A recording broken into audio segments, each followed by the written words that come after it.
Akkam jirtu kabajamoota fi jaalatamtoota hordoftoota biiftuu Oromoo bakkuma jirtanitti nageenyi keenya kan kabajaatiif kan jaalalaa isin haa ga'u isiniin jenna. Itti aansunu oduu isaa akkanaa mimmiidhagoo soora gurraa kan ta'an gagabbatoo qabannee dhiyaannee jirra. Hanga dhuma sagantaa kanaatti nu wajji turaan immoo affeerraa kenna. Kallattimaan gara mata duree oduu amma qabanneetti dabrina. Oduun jalqabaa guyyaan gootota Oromoo Ebli 15 waggaan 45ffaan haala baay'ee ho'aa ta'een Oromoota biratti kabajamaa jira. Wareegamtoota gootota Oromoo gammoojjii Shiniggaatti ta'e bu'uureeffatuudhaan guyyaan gootota Ebla 15 guutuu Oromoo biratti kan kabajamaa jirudha.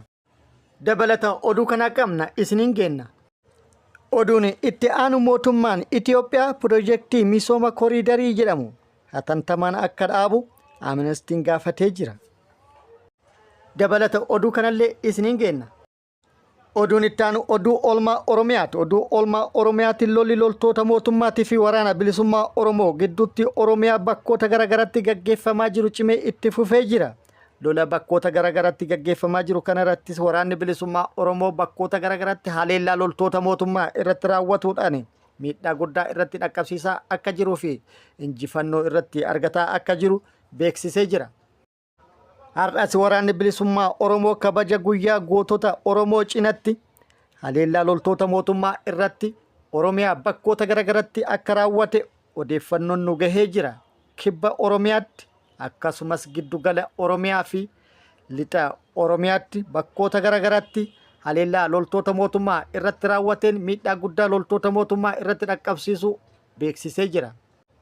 Guutuu oduu kanneenitii fi kan biroo wajjin isin wajjin ka turu ani Bariisoo Ganamooti. Guutuun oduu kana haala itti aanu kanaan wal duraa duuban isiniif dhihaata. Hanga dhuma sagantaa kanatti akka nu wajjin turtanii fi akkasumas immoo akka nu jaalattan yookaan immoo laayikii sheer akka gootan abdii kenna. Laayikii sheer godhuu hin dagatinaa isiniin jennaa kallattimaan gara oduutti isin qajeelcha. Guyyaan gootota Oromoo Ebli 15 waggaan 45ffaan haala ho'aa fi sagantaa garagaraatiin kabajamaa jira. Nutillee dursinee Oromoota maraan baga guyyaa gootota waggaa 45ffaan isin gahe jennee jirra. Wareegama gootota Oromoo gammoojjii Shiniggaatti ta'e bu'uureeffatuudhaan guyyaan gootota Oromoo Ebli 15 guutuu Oromoo biratti qophii fi sagantaa adda addaatiin kabajamaa jira. Gootonni Oromoo Ebla 15 gammoojjii Shiniggaatti shiftootaan kan wareegaman.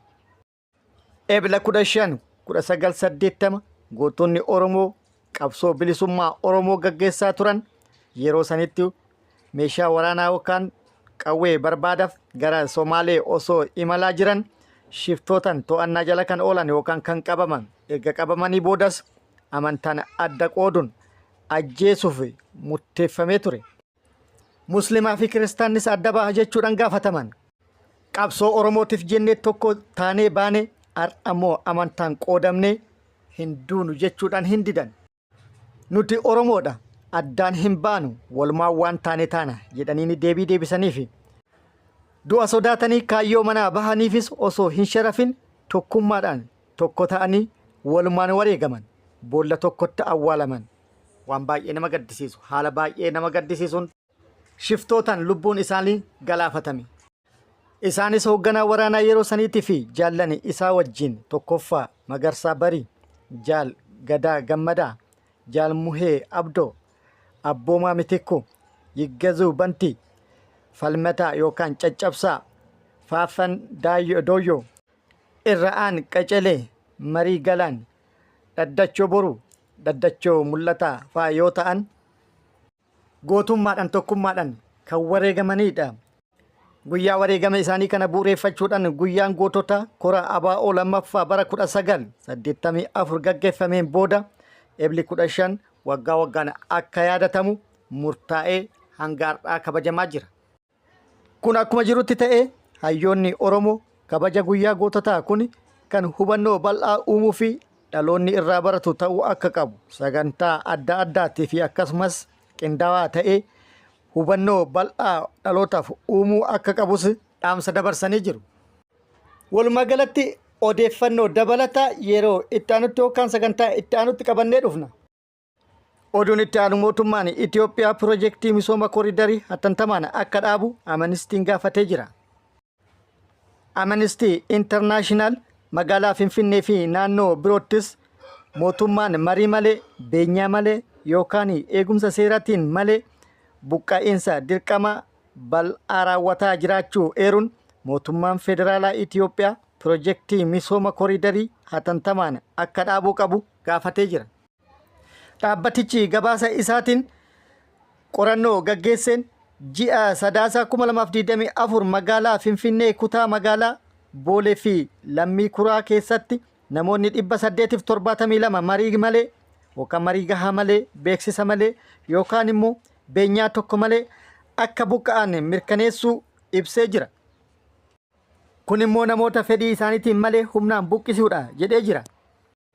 Akkasumas meeshaaleen mancaafamuu bira dabre buqqaatiin kun dhiibbaa hawaasummaa fi xiinsammuu qaba jechuudhaan ibsee jira. Afgaafii taasifameen namoonni hedduun ijoolleen isaanii dhimma fayyaa sammuutiin rakkachaa akka jiran kan himan yoo ta'u, miira mootummaan gatamuu akka itti dhagahamus ibsanii jiru.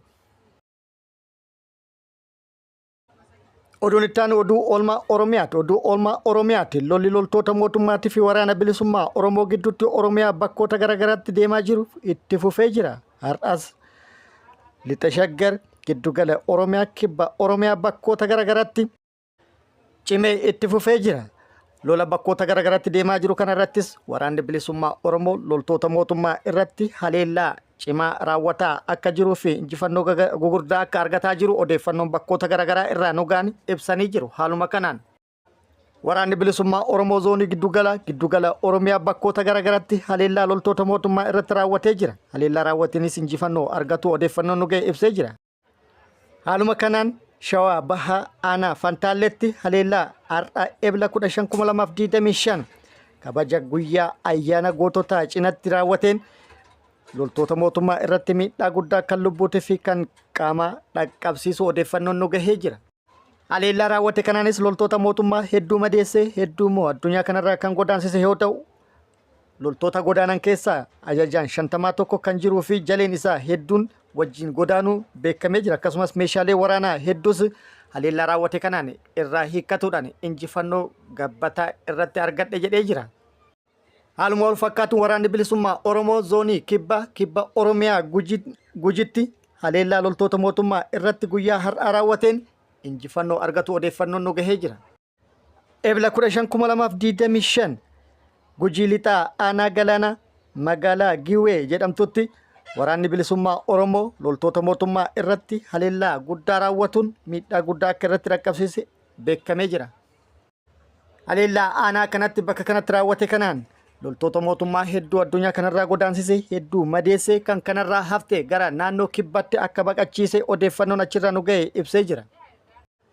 Achuma Gujii lixaa Aanaa Surroo Barguddaattis injifannoo dorgommii hin qabne argadhe jedhee jira. Waraanni bilisummaa Oromoo haxxee hidhuudhaan tarkaanfii fudhateen kaabinee Aanaa Surroo Barguddaa Bulee Horaa irraa gara Aanaa deemtu nama 6 to'atu odeeffannoon nu ga'e ibsee jira. Gara oduu oolmaa zoonii lixaatti yeroo dabrin waraanni bilisummaa Oromoo zoonii lixa Oromiyaa aanota hedduu keessatti haleellaa loltoota mootummaa irratti raawwateen injifannoo argatu ibsee jira.